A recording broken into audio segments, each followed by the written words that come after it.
all you can do, laugh today. That's not your damn business. Sorry, Mr. Speaker, I withdraw the statement. I withdraw the statement, Mr. Speaker. That's not your business. The business you have to deal with are the people who are in your party planning to take you out sooner than later. That is your business. Deal with it. Deal with that business. That as far as I'm concerned, once Alan Chastenet is prepared to go up and stay as leader of the United Workers' Party, this guy has the vision and is the best person to lead the UWP and St. Lucia. Because whenever you lose a general election in such a humiliating form, then people will come for the head of the leader. Mendicants, not one of people who want to sit by and to say, la gouvernement, Mr. Minister. See, some people like that.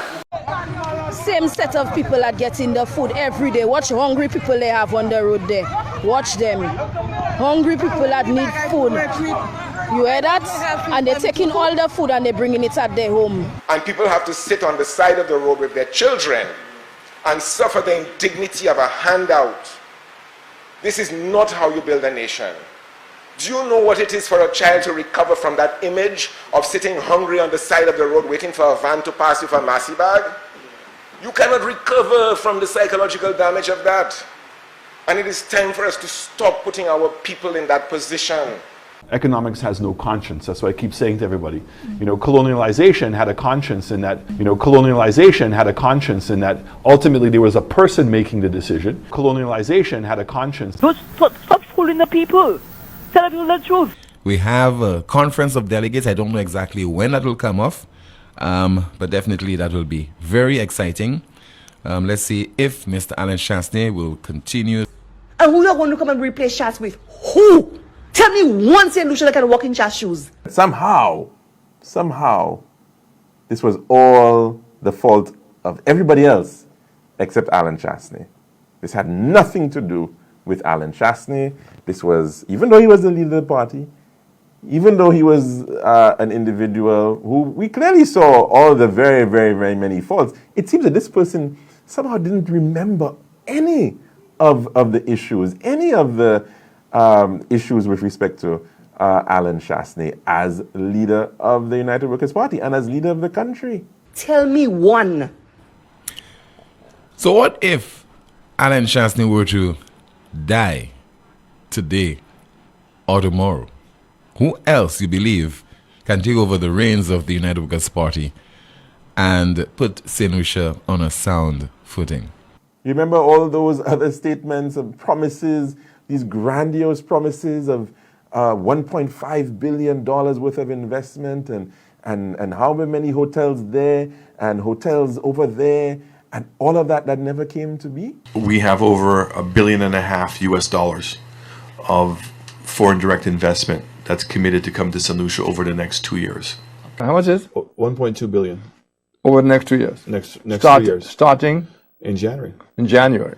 But you remember you indicated that there's 1.5 billion or so committed to St. Lucia? I never committed anything. To then somehow decide that, he has nothing to account for the defeat of the United Workers' Party, that somehow the problem was that other people in the United Workers' Party, they were the ones who were at fault.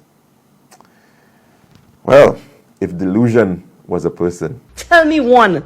Tell me one St. Lucian who can put Chas, who can walk in Chas shoes. When I heard this about Chastenet being the only one, I began wondering whether St. Lucia was an enlarged golden hope. Stop it.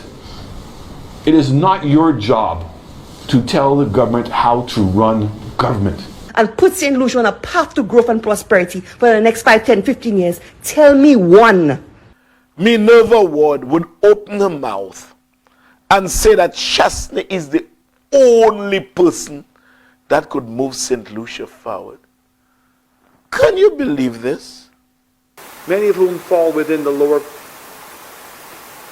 quintiles, in the lower echelons of the population. Eastern Caribbean Amalgamated Bank. Amalgamated Bank. 24,500,000. Thank you.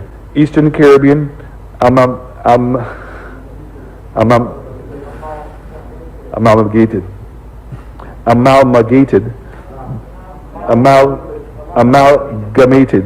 We are, however, the electricity subsidy program.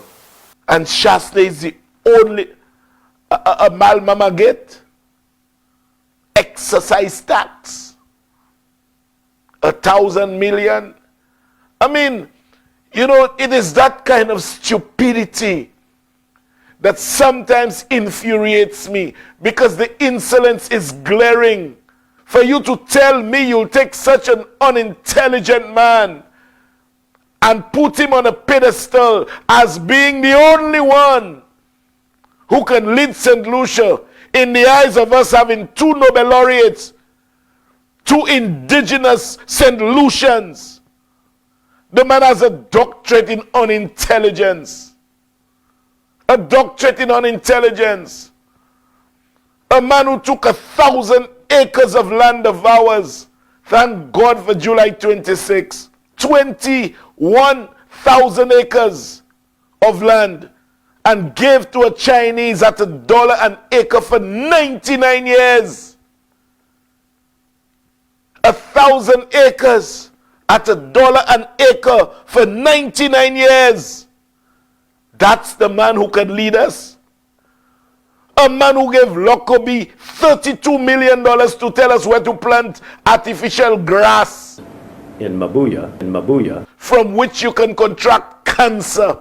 That's the man to lead us. A man who left $24 million of our sandals whilst the country couldn't pay its debt. That's the man to lead us.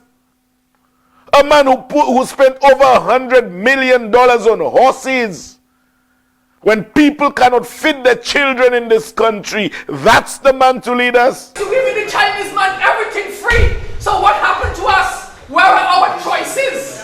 Where is our choices? Many who attended the meeting expressed disappointment that neither the Prime Minister, who is out of state, nor the Minister of Infrastructure were in attendance.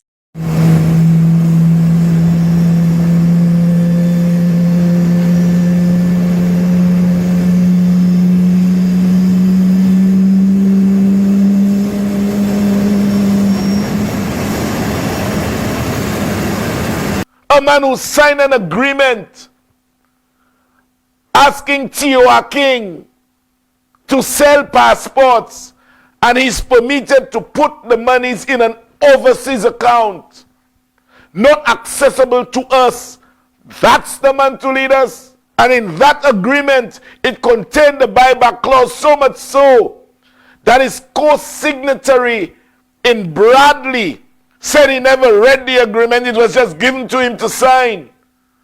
And after signing, he realized that the terms and conditions were against St. Lucia. That's the man to lead us. A man who gave Ernst & Young pretty close to $50 million to assist in preparation of the budget, the budgetary allocations, something that our civil servants have done over the years from time immemorial. We never paid a cent for assistance in budgetary preparations. But he spent almost $50 million on that. That's the man to lead us. A man who gave $7 million to a company that did business with his brother-in-law for vaccines.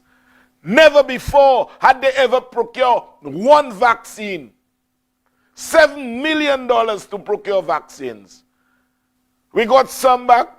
4.9 or so is still outstanding. We have not received it. That's the man to lead us. Jesus, Lord, man. You know, a man who took our $24 million gift, the abattoir. Ezekiel fought for that. $24 million, the Taiwanese gifted the abattoir. You destroyed it. That's the man to lead us. A man who took the Dahe Mall, on which we spent almost $80 million. You sold it for $13.5 million. and within the deed guarantee the purchaser over $52 million in rent. That's the man to lead us? This woman must be crazy. St. Jude is a long story. Where would this man lead us to? We have no more money.